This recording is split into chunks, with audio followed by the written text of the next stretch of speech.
Hey everybody, welcome back to Reachin Reverie. My name is Alex. Today is July 7th, 2022, and I want to show you what is going on my mini urban homestead.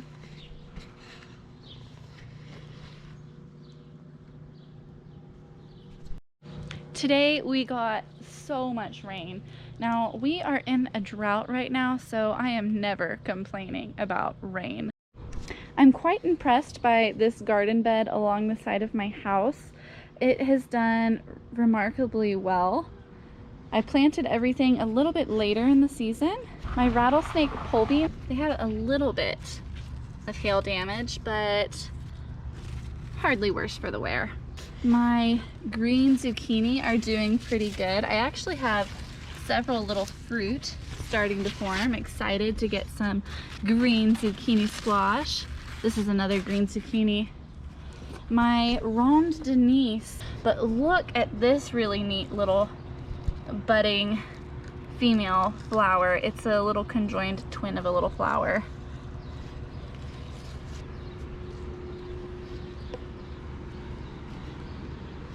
My cosmos decided to flower today, of course, the day of a hailstorm. Hopefully they will look beautiful and a little brighter tomorrow on a sunny day. I have a Pattison Panache Jaune Vert scallop squash over here. They're doing really good. And of course, my acorn squash right in here.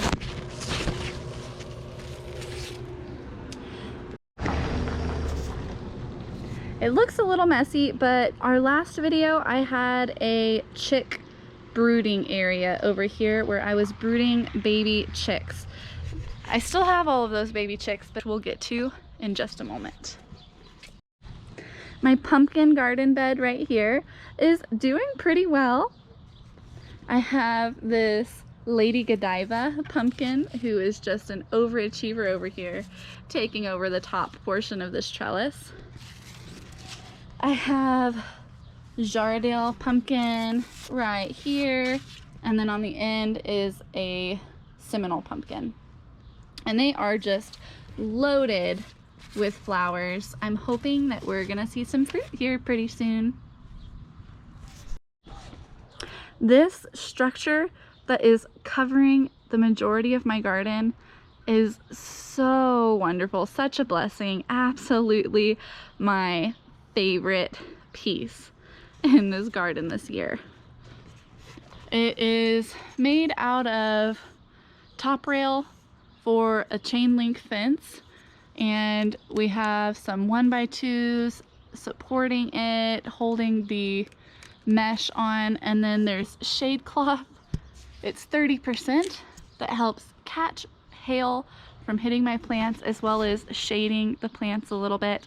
And then there's chicken wire just to reinforce the strength of that shade cloth, and it worked great. We got heavy, hard hail for a long time today, and look at my garden. It's really happy, and it's not battered by hail. Right.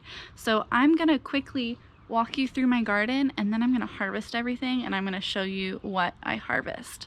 This miscellaneous garden bed, where the only thing that I've planted in here was a lily in the back corner and okra, is just a pleasant surprise. I mean, look at all of this purslane.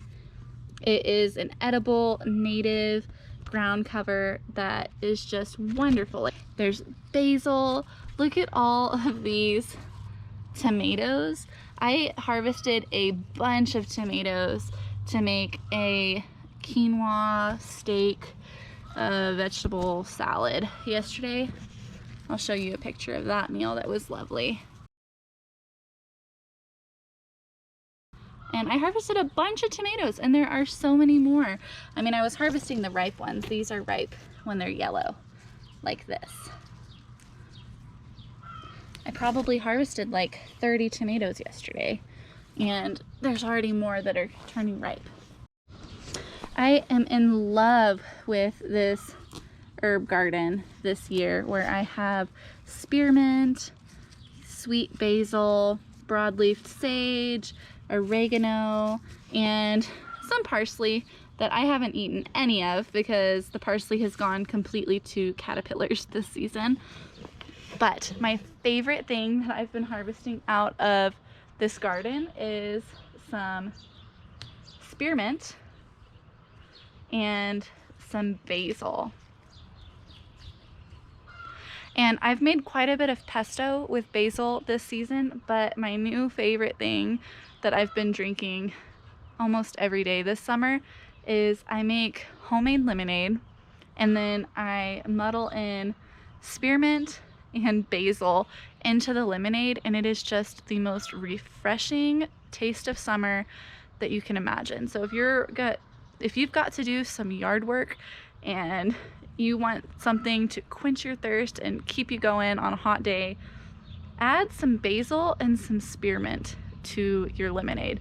Just a little bit will work, and you can either chop it up or you can throw it in your cup whole and it will infuse into that lemonade, and it is amazing. My asparagus is popping up another shoot. Look at that little asparagus. He's so cute.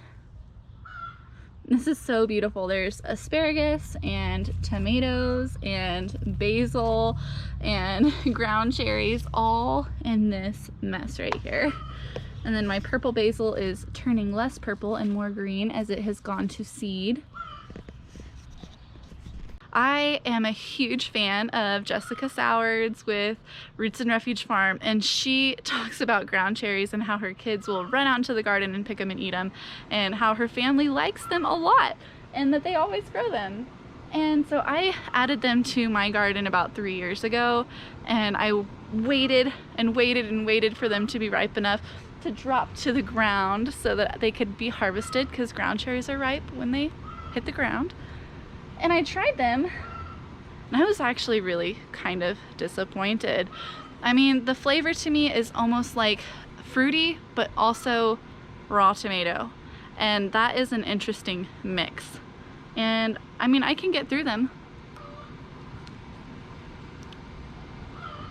They're not bad, but it's not something that I would go see in a grocery store and be like, ooh, I want a bag full of ground cherries. They are unique, and I would say you've got to grow them at least once. It's such an interesting flavor profile that you can't get anywhere else. However, it's not my favorite flavor profile. What is a pleasant surprise this season is that this season's the first time I tried them other than raw. Every other time that I've grabbed them and snacked on them, it's been right out of the garden, and I'm like, it's okay. And I mean, they are growing on me a little bit over time. But this year I've started adding them to my cooking, and it brings out the sweetness and kind of cuts through that tart, tomatoey, tomatillo-y flavor just a little bit, and they're fantastic. So instead of picking up all the ground cherries and feeding them to the chickens, which I may have done in seasons past, this year I'm eagerly going out and lifting up the leaves and looking for ground cherries. As I collect a handful, I'm throwing them into stir fries, you know, I'm throwing them into my curries, I'm throwing them into all kinds of cooking that I wouldn't have thought of. I'm even thinking about throwing these on pizza. They're that good when they're cooked. So if you have grown ground cherries because it was exotic and unique and you wanted to try it because somebody else said it was delicious, and then you tried it and you're like, try them cooked. The variety of ground cherry that I'm growing is called Aunt Molly's ground cherry, and they're ripe when they are yellow. But some of mine fall to the ground when they're green and they're not quite ripe, and I usually just let those sit on the counter for a couple extra days and they will turn yellow for me. In this garden bed, I think the MVP, hands down, are my banana peppers. And part of me was wanting to leave them on the vine longer to see if they'd get bigger, but as you can see, they are ripening, and that's their full size in my garden. So I'm gonna go ahead and pick them off and add them to my basket. Over here I do have another acorn squash plant. I have my Mexican gray zucchini that's producing more fruit. And then climbing up this trellis is my Seminole pumpkin. I'm super excited about my Seminole pumpkin this year. I have a couple of fruit that I've counted so far. Like there's a little guy right there and another one down here that I am watching every day grow bigger and bigger. My tomatoes are doing wonderfully. This cherry tomato was about my height a week ago. I'm 5'8", and now it is almost reaching the top of this trellis, which is 8 feet tall at the base of that 1x4. And this cherry tomato, or I guess it's a grape tomato, is just loaded down with fruit. And I've really enjoyed cooking with this grape tomato. I throw it in the same dishes I throw my ground cherries in, and it's really juicy, but it has a really thick wall to the sides of this fruit. It doesn't just like melt in your mouth like my yellow hybrid tomatoes over here. These yellow tomatoes are really delicate, like just pulling them off of the plant, sometimes their skin rips, and these melt in your mouth. The grape tomatoes are very meaty and hearty and thick-walled, and it's just, both of them are great, and they both go into foods differently, and I think it's really cool to have those different options. I've been harvesting quite a few tomatoes. I don't have a whole lot of red tomatoes that are ripe at the moment, but I have been steadily harvesting tomatoes for the past several weeks. And so as I see them, I'm pulling them off. These little ones down here are Cherokee Purple. I have, this was a Mr. Stripey tomato. And look at this. I think those are Better Boy coming from the other side. There's more Cherokee Purple coming up. More Cherokee Purple right there. And I'm so happy that I planted these vincas as little complementary plants underneath my tomatoes, because they just brighten my day. They attract pollinators and they're there to make me happy. Now volunteers just make me so happy. Look at this sweet basil that I did not plant this year. It is all through here, and you know what? The smell of this beautiful basil makes me want right now. You've guessed it, guys. Some lemonade. Yes, I want to go make me some lemonade. Now with basil, anytime the temperature is really hot out, it tries to go to seed. If you do let your basil go to seed, nothing wrong with that. It attracts pollinators and it reseeds, and you will have basil next year too. However, the leaves get narrower and pointy, and the flavor of the plant changes, and it becomes bitter and not as good to eat. I mean, it's still edible, but not so pleasant.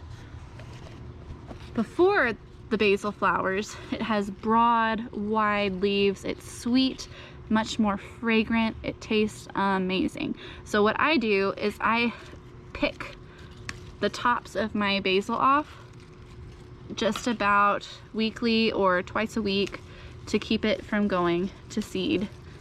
You don't want your basil to go to seed, and if you pick the tops off, it slows down its progression to going to seed.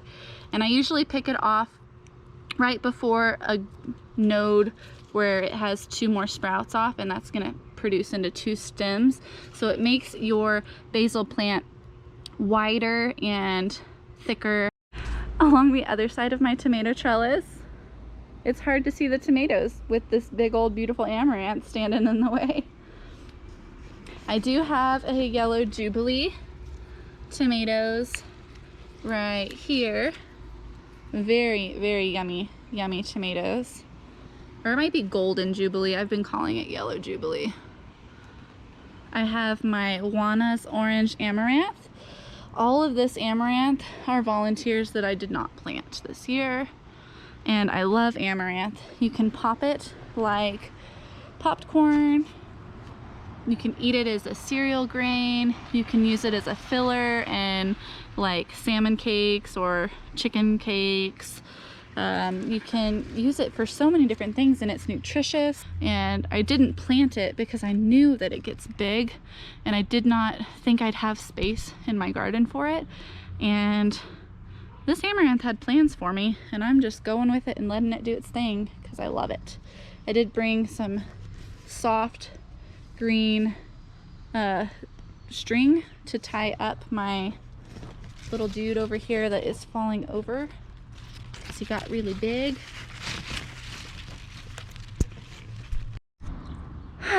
And now I have a path. On the other side of my Juana's Orange Amaranth, I have some more tomatoes, such as my scrumptious yellow pear tomato. They have been producing very prolifically. And then on this end, I have a red beefsteak tomato and one large barred boar. And I love my pretty little marigolds. Aren't those just gorgeous? And another basil. In this corner of the garden, I have my pepper bed. It is all peppers in here. I mean, and a dahlia plant, but on this corner, we start with jalapenos. My jalapenos are smaller than store-bought jalapenos, but they do pack a punch. I made some salsa this weekend, and I threw like 5 jalapenos in there, and it is really kickin' spicy hot.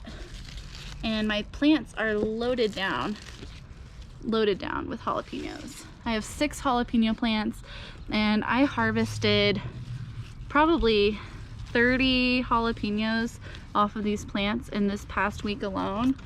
And look at this. There are still a lot of jalapenos to be had everywhere. Look at all of those jalapenos. And more flowers, that means more peppers. Some other honorable mentions in this garden bed are my cayenne peppers, which are producing really well as well. I have a lot of cayenne peppers, and I've only been harvesting the red ones, so I'm only harvesting a couple a week, but I know that this plant's about to explode because it is covered in green cayenne peppers. I have several cubanelle plants, and look at that gnarly little pepper as it ripens. That's another cubanelle. And then I have some New Mexico Big Gem, which I think I harvested all of. I've been harvesting my New Mexico Big Gems pretty early because they have been developing spots on their fruit a little sooner. So like here, all of my New Mexico Big Gems this season have had those spots on them pretty early. So I've been harvesting them about this size and sauteing them in all kinds of things. Stir fry, scrambled eggs, you know, with steak and onions. It's a good all around solid sweet pepper. It kind of has a flavor similar to like a bell pepper to me. My pecan bush is doing great, hasn't produced yet. I have this random tomato and here is the section of the bell peppers. I have quite a few little bell peppers all in here. I don't know about you guys, but I still think these are the cutest little peppers in the whole world. Love my little bell peppers. Well, now that we are officially losing daylight, I need to kick it into harvesting gear. Now, I told y'all in my last video that I am going to be building a new area for my chickens where we're gonna eventually grow out a round of meat chicks. Now, what I plan on doing for now is I'm gonna grow out my little brooder chicks, which are gonna be laying hens, and I'm gonna grow those out in the meat chicken area until they're big enough to join the big girls, because laying hens will attack young chickens if those chickens do not have a mother hen protecting them.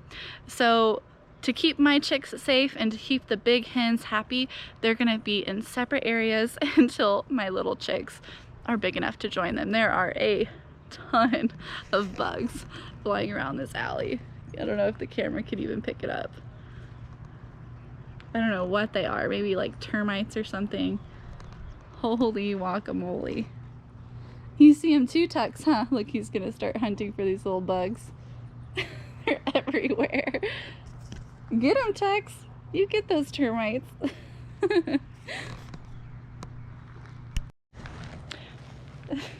These bugs are ridiculous. Now you know you live in the West when you have a tumbleweed in your alley. Look at that thing. It's a tumbleweed. It's bigger than Tux. So don't judge it too harshly. It's still a work in progress. But this past weekend, Josh and I built the structure of this chicken coop right here. We have used a dog crate covered in chicken wire as a temporary run, and we are going to build a run for the chicks that will expand the length of this area right here. So it will be approximately 6 feet wide by 16 feet long is going to be the run. And things I'm working on right now is, before it started pouring down rain, is I was burying a skirting so predators can't dig under the fence, and I'm using chicken wire as a skirting, and I'm coming out about 18 inches and going up about 18 inches, and that's what I'm doing for the skirting. And then I'm going to come back with hardware cloth, and the hardware cloth, I believe it's either 1/4 inch or 1/2 inch, and that is going to go the entire height of this fence, and it's going to go from the back corner behind that coop all the way to the end of their run. And then on this side, we're going to use cattle panels or utility panels, and we're going to go up 6 feet high, and then we're going to meet down at the 4 foot high. So when you look at the chicken run from this end, it's going to be angled from 4 feet up to 6 feet high, and it's going to be 6 feet wide and 16 feet long, and that's going to be their area to scratch around, peck, be chickens, hang out.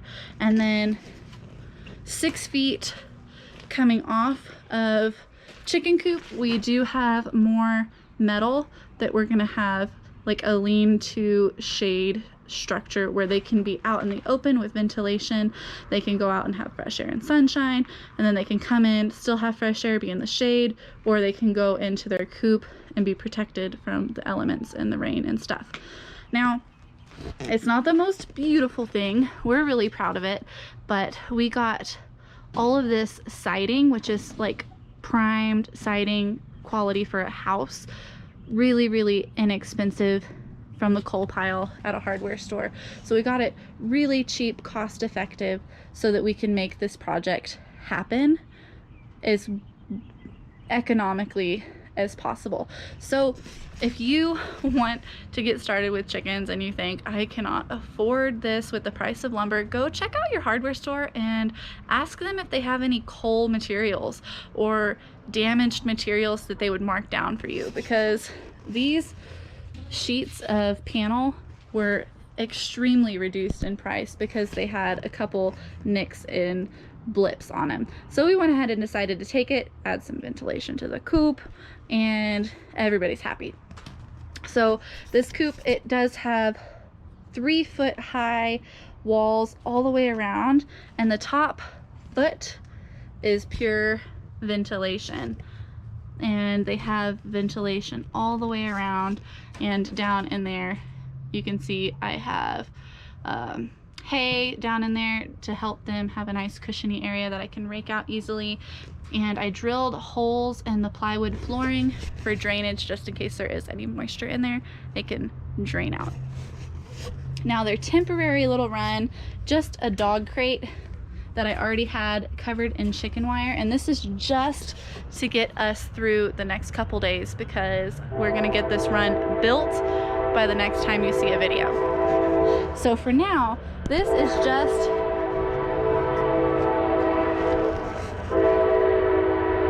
you know you live out west when you have a train every 15 minutes. So this run that's temporary is an area where the chicks can come out of the chicken coop and get some fresh air and sunshine, scratch around in the dirt. I keep their water and their food outside to not attract any predators to go inside the coop. Now, when the coop is built, this little piece of metal, this ugly piece of metal, is going to come off. That's just a temporary covering to keep the door small for the chicks to go in and out, and to make sure that nothing can get into the coop. But that's going to come off, and what we plan on doing on this coop is we're going to have a pulley system weighted door where I can have it on a string and be standing outside of the chicken run and pull a string to drop and open the door whenever we have the meat chicks. For now, how I access this is I pop it open and this whole top opens up, and I could reach in, refill their food and water right now. And I covered this whole thing with chicken wire with the exception of 2 little squares that the chicks come in and out of. And then at night, I cover it, and then I put a heavy rock over the door to keep the chicks safely inside their coop instead of out here where something like a raccoon could reach in and pull them out of the cage. Now, once it's nighttime and the girls are ready to get put to bed, I take this extra piece of siding, which is going to eventually become the panel where my drop down pulley system door is going to be, but we haven't got that far yet. So now it goes over their door, so nothing's going to open their door, and then I put a brick on top so the wind can't blow it off. And I mean, it's kind of not legit, but it works for the temporary, and that is what I do. And it keeps the rain out of the feed, keeps the rain off of their area so they can have a nice dry area. And this is actually how I have them set up throughout the day as well, so they can come out of their coop and still have shade, or they can come and have sunlight, but they can kind of choose where they want to be and how they want to live. So that, my friends, was the early July garden and chicken update. Stay tuned. There's plenty more to see this season here on Reachin Reverie. If you like this video, don't forget to give me a huge thumbs up and subscribe to my channel. That way you can stay up to date with the greatest and latest going on here at the mini urban homestead. So I ended up running out of daylight, but I want to go ahead and show you guys what I was able to harvest this evening. So this is not everything that was harvestable out of the garden, but I like to harvest a little bit at a time. I harvested quite a few sweet peppers. We have a few tomatoes. I was able to harvest an acorn squash and a patty pan squash, more tomatoes, some basil, and a little bit of ground cherries. I also got some little cherry type varieties of tomatoes, some pear, grape, and currant tomatoes. The cool thing about the gardening season is that what you harvest varies throughout the season. I'm not harvesting the same thing every week. Some weeks I'll harvest more peppers than others. Some weeks I'll harvest more squash than others. I typically always have some peppers and tomatoes to harvest, and basil is pretty plentiful, but I really like this week that I was able to harvest an acorn squash, and then this is my second patty pan squash, and I still have a couple out on the vine that I'm still letting mature just a little bit more.